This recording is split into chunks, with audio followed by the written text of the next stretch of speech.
एकजुटीने पेटल रान तुफान आलया काळ्या भुईच्या भेटीला हे आभाळ आलया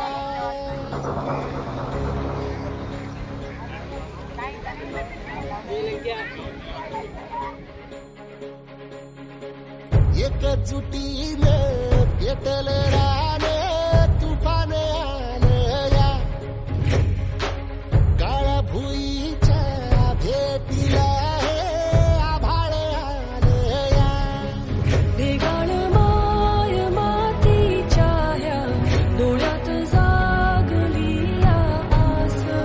घेऊन हात हातामंदी घेतला लेकरांनी ध्यास लई दिसानी भारल्या वाणी शिवार झालया